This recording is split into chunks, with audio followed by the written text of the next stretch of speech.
Salut tout le monde, je me suis lancé un grand challenge, c'est vous parler de l'énéagramme et c'est un outil qui est tellement vaste, subtil et complexe que je peux pas le faire dans une seule vidéo. Du coup, j'ai failli abandonner, puis je me suis dit bon bah non, je vais faire plusieurs petites capsules et je vais y aller progressivement pour vous transmettre tout ce que j'en ai compris.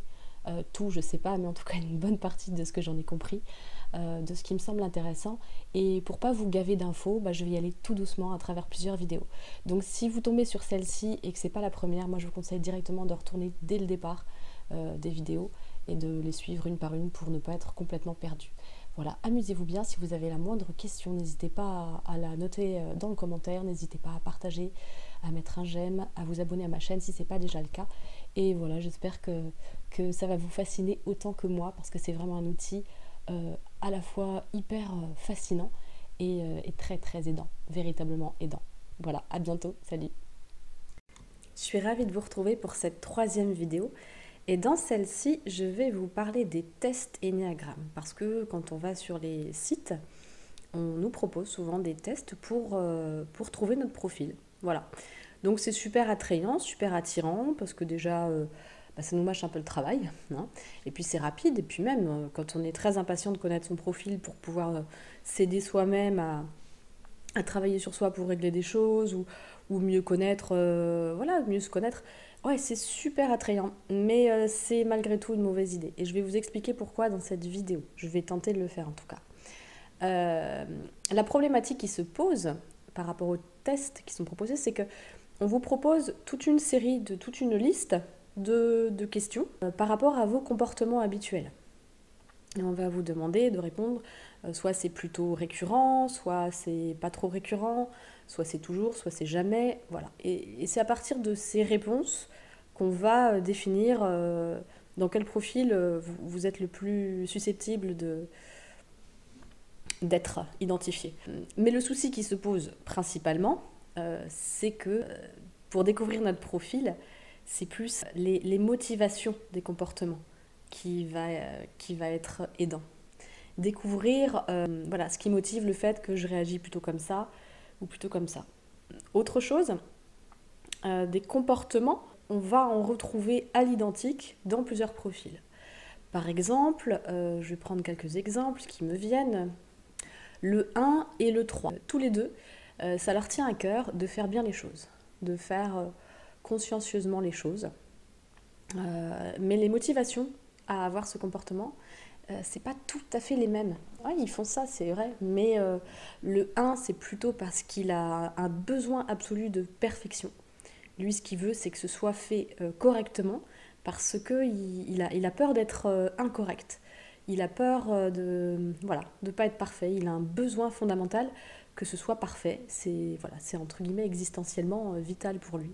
Et donc c'est ça qui le motive. Le 3, lui, c'est plutôt pour être valorisé, pour réussir, pour avoir une bonne image auprès des autres.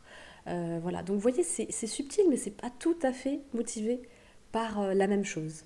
Dans l'énéagramme, en fait, il y a... ce qui se passe, en fait, c'est qu'on essaye d'éviter de reproduire des choses, on essaye d'éviter de reproduire certaines émotions, certaines situations, de ressentir certaines choses qu'on a ressenties étant enfant et qui ont été insupportables en fait. On a été dans cette situation-là totalement démunis. Il y a eu un amalgame qui s'est fait, il y a eu une sorte de mensonge par rapport à l'interprétation de la vie.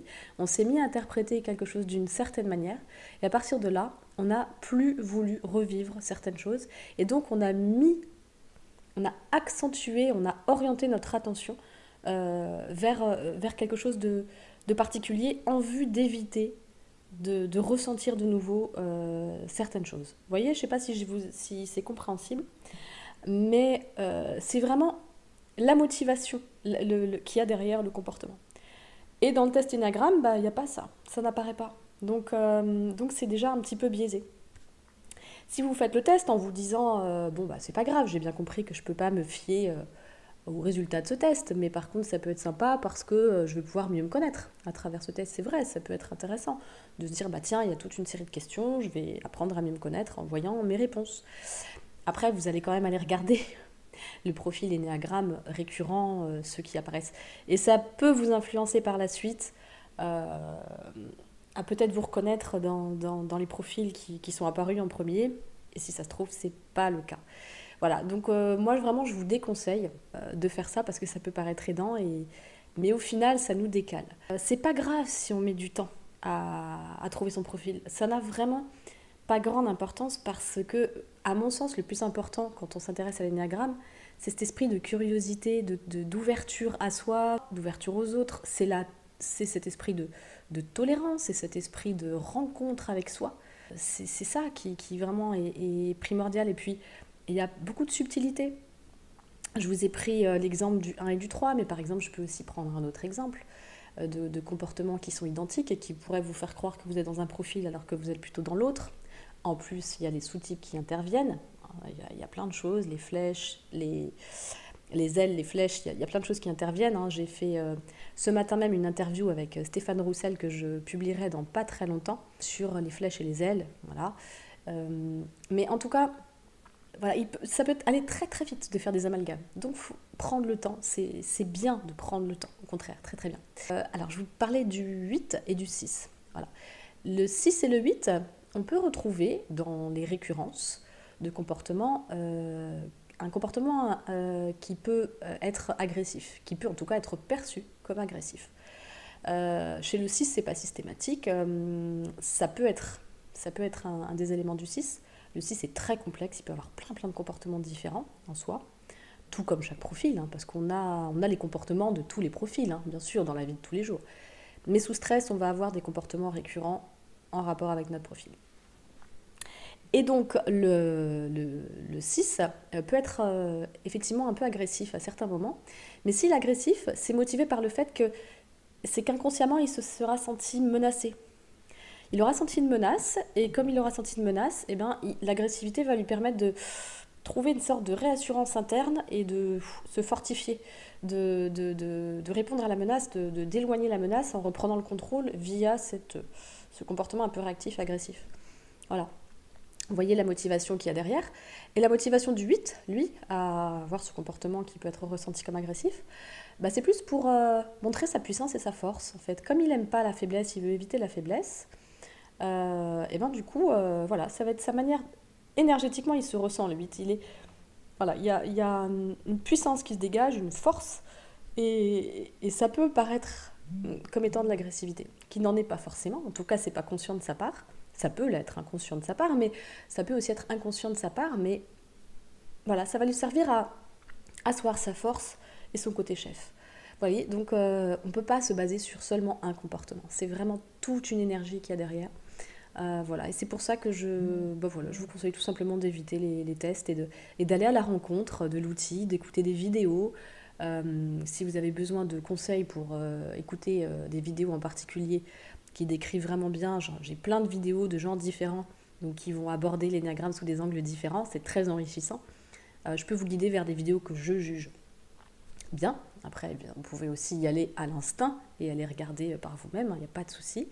Mais là-dessus, c'est vrai que je pense être de bons conseils quand même pour aller regarder, écouter des choses sur les différents profils. Et puis, vous avez déjà des interviews sur ma chaîne, Daniel Morel et Stéphane Roussel. Et je vous mettrai les liens dans la vidéo. Et c'est mieux voilà, de fonctionner comme ça. Ça demande du temps, c'est vrai, ça demande du temps, de l'implication. Mais finalement, voilà, si le but c'est d'être mieux dans sa peau et d'avoir une meilleure vie, il faut passer du temps avec soi. Donc voilà, ça peut être intéressant. Je vous dis à bientôt pour la prochaine vidéo. N'hésitez pas à partager si ça peut aider quelqu'un. Et si vous avez des questions, dans les commentaires. À bientôt. Ciao.